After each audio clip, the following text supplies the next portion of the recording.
there are a lot of people, they have burnout in very young ages, sometimes in the beginning of 20s. So what would you tell them?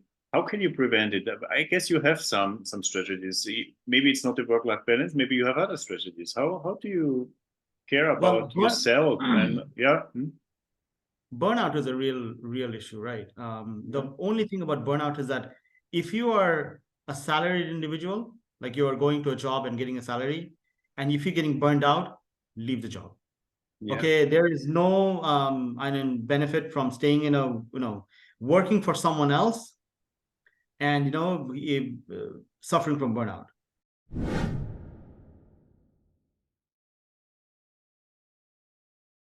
Yeah, welcome everybody again to episode number 12 of the Tec-One Stories. I'm so happy that Istiaque Doza is today here from Bangladesh. And yeah, he wants to explain us a little bit from his story as a freelancer and solopreneur. And yeah, I just want to introduce you, or I just want to ask you to introduce yourself and that we can learn something of your story. So Istiaque, thank you for joining us today in this podcast.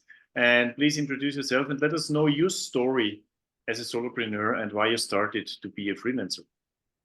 Sure. Hey, everybody. Dr. Werner, first of all, I want to thank you and Tec-One for having me. I am, my name is Istiaque Doza, and I am joining in all the way from Bangladesh. My journey actually as a solopreneur or even freelancer started only about during the pandemic. I am a third generation entrepreneur, so we do have a family business in Bangladesh that I manage. But unfortunately, during the pandemic, like every business, all right, we were hit hard as well. And I decided, let's venture out and see what we can do. So some background, I have a degree in marketing, and I also, attended my master's in England. So once I came back home, I had a lot of, I guess you could say, skill set that were only partially used sometimes for my own, businesses, existing businesses. But during the pandemic, when I was actually locked in, that's when I started exploring, or rather, I guess adding to my repertoire. Because remember, I got my degree back in 2004 and then 6. So until the pandemic happened, I didn't exactly use my marketing skills as much. But then nowadays, digital marketing, there's social media marketing, and suddenly I had a lot of time in my hand, and I thought, let's just see where it goes. And thankfully, it worked out. I onboarded a couple of skills. I honed them to the best of my abilities, and I used to write a lot, so copywriting kind of came as my go-to skill.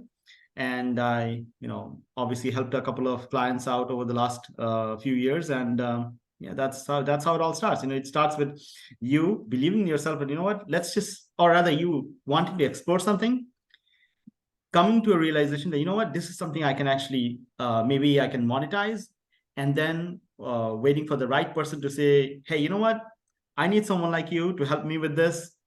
Let's sign a dotted line and get started, basically. Yeah, this is very interesting what you tell us here, because I believe that happens to many freelancers.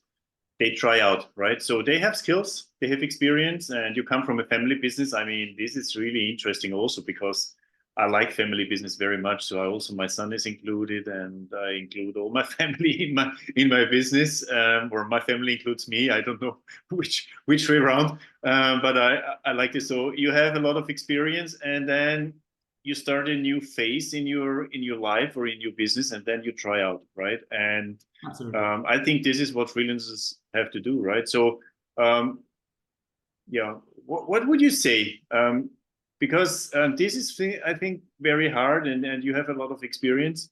So how long should you try out? Because you need to have patience, not give up too early, but in the end, you also need to give up wrong threads or short threads, I would say, right? So how long should you try, and when should you give up? So do you have some measurable data there, or how do you do that? When do you give up, and because you think that there's not coming out anything anymore, and how long is your patience? So yeah, what can we learn from you here?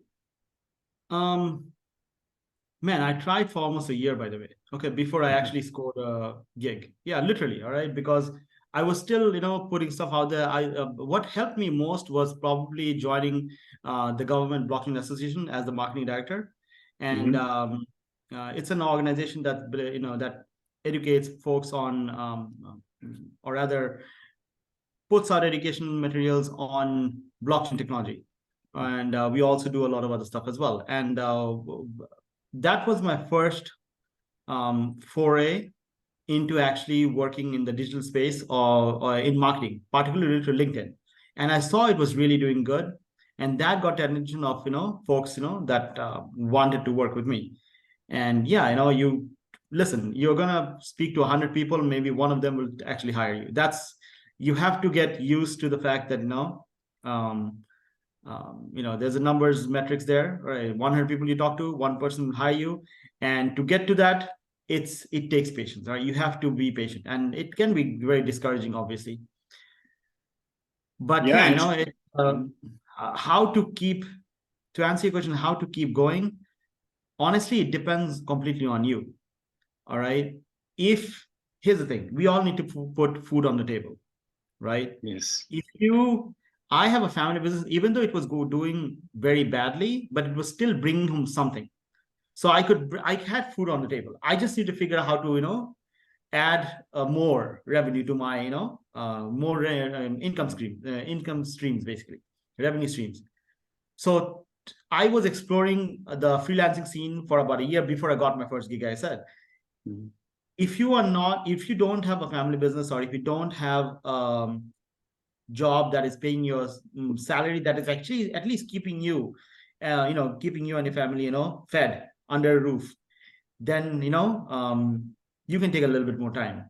But if you don't have anything going for you, then you need to figure out exactly what your core competences are as soon as possible. Yes. What skills you can onboard immediately, what not just skills, but rather in-demand skills that you can onboard immediately over the next 1 to 2 months or whatever, before your reserves run out, and just go for it. Okay, you have to put out posts, you have to put out, there's lots of things you can do. We can get into that after, in details afterwards. Yeah, of course, the people can reach out to you and can learn from you. And I think this is also very important, that you put your main skills out there and you keep going. But one very important thing you said is you joined the association, right? You joined the community. And I see that very often. People try it themselves, try it alone, and then they join the right association, the right group, the right community, and suddenly it explodes, right? Because you joined the right community. And I believe that is the most important. Not try it alone, but try it in a group. And online, this is different. But you also experienced that. You're also very part of the Tec-One 12-week challenge. And so what is the right community? So how can you find out that the community you joined is the right one for your business? I think you have to be very careful of the leader of the community. All right. How welcoming is he? How he treats others? I was part of a community. I will not mention names, but it wasn't a fun experience. Okay. The leader started something that he wanted everybody to pay for.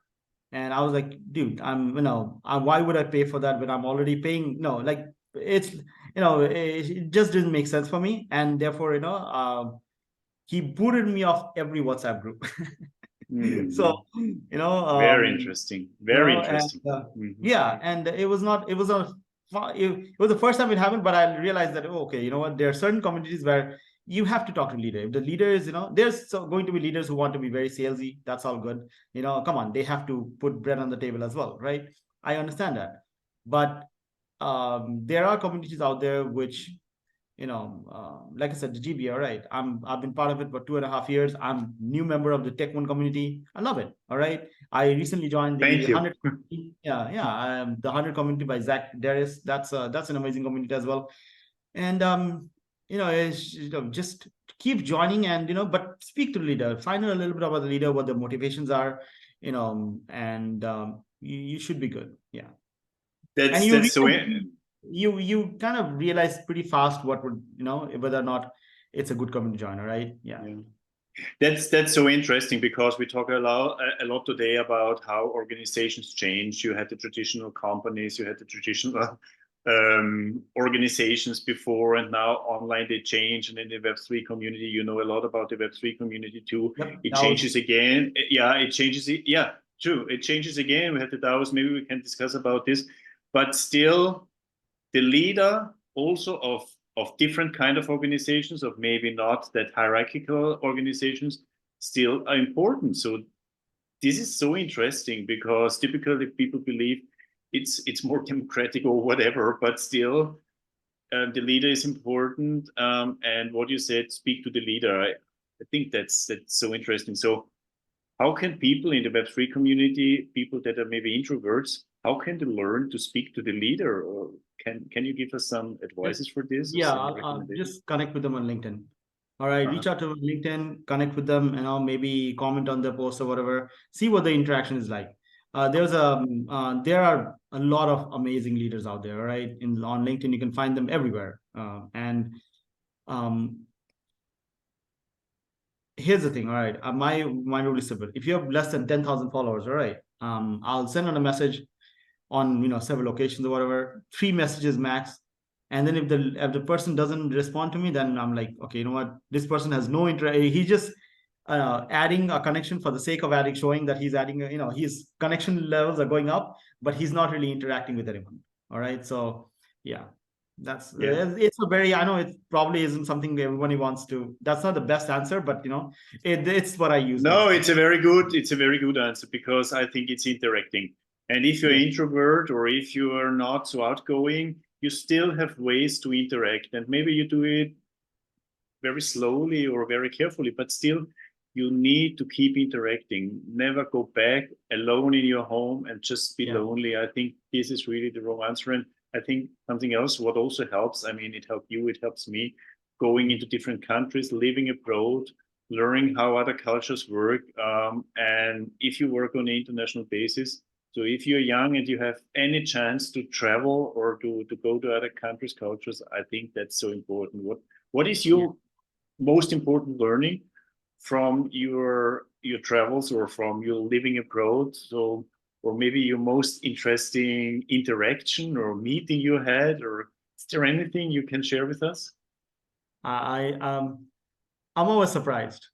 Okay, I have a habit of listen, I'm an introvert, all right, so I don't really like getting out. Okay, but when I do, I have a great time. I'm always surprised. Wow, man, I'm having fun. So That's so good. Yeah, yeah, the so surprises. The surprises are the most important interactions. Yeah, what was your most important or your most, I don't know, your surprise you want to share here because it was so surprising. mm, I went to India. I think it was 2007 or 8 or whatever, and I went to a place called Shimla. It's a hilly place. All right, it's very on top. It's the high altitude and everything. You have to take like a horse to get up there sometimes. So I was staying at a guest house, one of the hotels. All right, and it's very old. All right, you're talking about very old fashioned buildings and everything. And I woke up in the morning and I was about to go into the balcony and I see a bunch of monkeys in the balcony. Like I was like, whoa, that's a first. So that was the most surprised I've been, and of course, because it's a high altitude, there was like clouds around us, which was kind of cool. It was yeah, it was kind of cool. Yeah, yeah, and these surprises or this private experience also target our business, right? So Yeah. I believe today in days of internet and digital freelancing, you cannot separate so easily anymore the private and the business. On the other I want to hand, it's correct in, something. yeah, If you please, don't yeah, mind. yeah, The please clouds were do. actually in Malaysia, if I remember correctly. Yes, because Okay. but the monkeys were in Shimla. Yeah, Oh, wow, yeah, because I was that's mixing the two up, interesting. but because it's a Ah, almost a similar experience basically. yeah.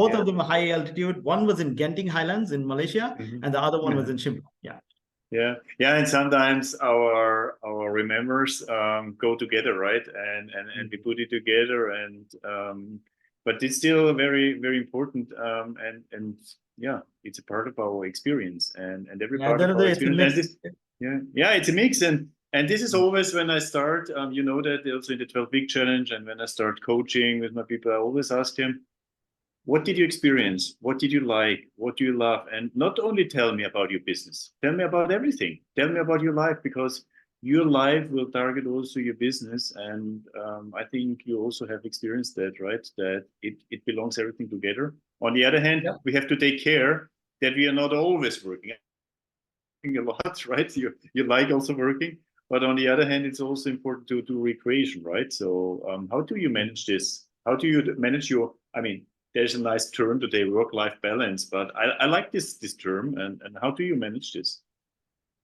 Okay, I'm gonna say something a lot of people are gonna hate again. All right, I don't believe in the work-life balance myth. All right, I really don't. I Okay, mean, I'll be okay, very honest.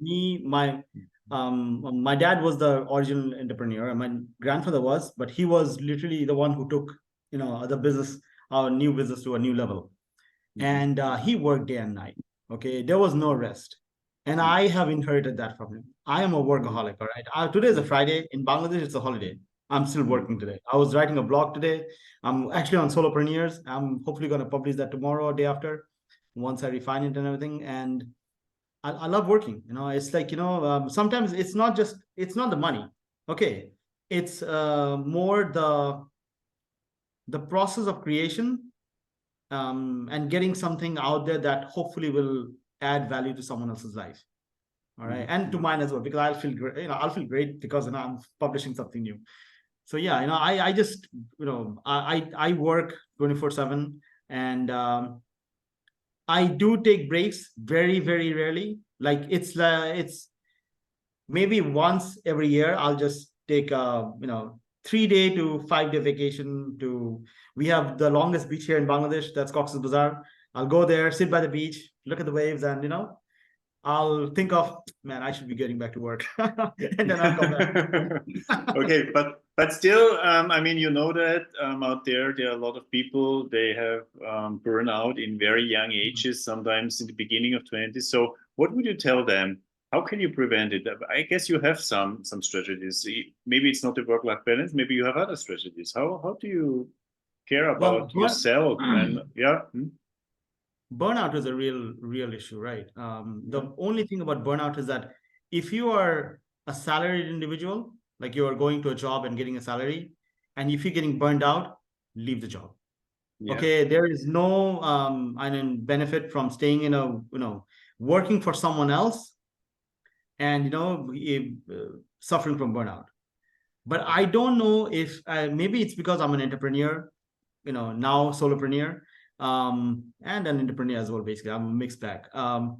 I think that when you are working for yourself, there really is, I wouldn't say you have to soldier on, but you got to know, all right, what that this journey you're on, it is a tough one, and you need to be mentally prepared for the journey, basically. yeah, Okay, yeah. it's not gonna be easy. Yeah, I think this is again something what you said already at the beginning. So if you're in a job and you feel that you can or you might get burned out, leave the job. Speak to the leader.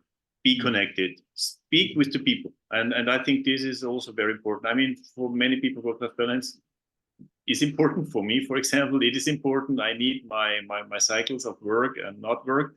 But there is another topic, and it's not only the work-life balance. You can have the best work-life balance and have vacation stress. I mean, I know a lot of people also in Germany, they have vacation stress. Yeah, they're so stressed if they're in vacation, right? But you have to be connected and speak to the people. You said it already very often. And I think a good coach is also a topic in this. And we Absolutely. typically talk also in our episodes of the Tec-One stories about coaching, of course, because Tec-One is a coaching company. And so what would you say? What is a good coach? I think you're a good example. or someone who openly invites everyone, all right, we have a very wonderful discussion. Anybody who's watching this, please do join our Tec-One community. We have a LinkedIn group and everything. Just what's LinkedIn messages and everything. So you have to be welcoming. You have to. And here's the thing: it's not like you're not one of those coaches who's just telling us, "Hey, this is what you need to do." You are actually interacting with us. You are asking us questions. You yourself are growing as a result of, it's a two-way street basically. Both of us are benefiting and both of us are moving things forward, in our, which is, it's a mutually beneficial experience. And I think that's something, a lot of coaches I know, they just want to sell courses, all right, and that's completely fine as well. But, it's like, that's the only thing, there is a, I was watching this YouTube video today. I will not mention names again, but there's a very famous coach. He apparently flew folks to sit in front of him, like they paid him to sit in front of an exorbitant amount of money, paid him to sit in front of him, and then whatever he was going to tell them, he was also live streaming that to everyone on YouTube. All right, so like you could have those people could have just stayed at home and watched it. And don't be that coach. Yeah. So yeah, I think yeah. So hey, he got his money, all right. So kudos. He figured out a way. But it's unethical, but definitely. No, it's very good. We talked a lot about connecting, and yeah, I think that's very good. And I also believe you have to find your way how to connect with people. If you're an introvert, you have your ways. Everybody can connect to people and ask questions. And if you do it on the chat, it's fine. If you do it in person on the video, it's fine. But yeah, connecting. And so I think this is really good. To summarize this, thank you for Istiaque for joining us. And yeah, encouraging people, even introverts, even young people, to interact with the leaders, interact with the people, come to I want to mention one thing. Yeah, please go ahead. Yeah, we have still 1 or 2 minutes. One of the things that LinkedIn actually does, all right, it has allowed me to do is, obviously when you connect with someone, you can connect with them, anyone, right? But if you are shy to talk to someone, find someone you have already spoken to before in your connection list and ask them to make an introduction. Okay, sure. That always helps. Never be, I tell people, all right, anybody who's joining me, hey, is there anyone I can introduce you to in my connections? If they say yeah, then I'll create a group chat and then just introduce the two. Yeah, that was a very good. Thank you. Thank you. Yeah, thank you, Istiaque, for sharing this. Yes, connect on LinkedIn, connect with Istiaque, connect with me. We will share also the links in the descriptions. Subscribe this channel because we have one very interesting story every week. And yeah, it's so amazing. I learn every week. So I'm the first one who learns already. So you learn a little bit later because we record this and stream this later. So, but subscribe and yeah, join us on Tec-One, join us on our journey as freelancers and connect international. And yeah, you will learn a lot for your journey as a digital freelancer. Thank you, Istiaque, for joining us, and see you soon. Thank you, Dr. One. Take care. Thank you.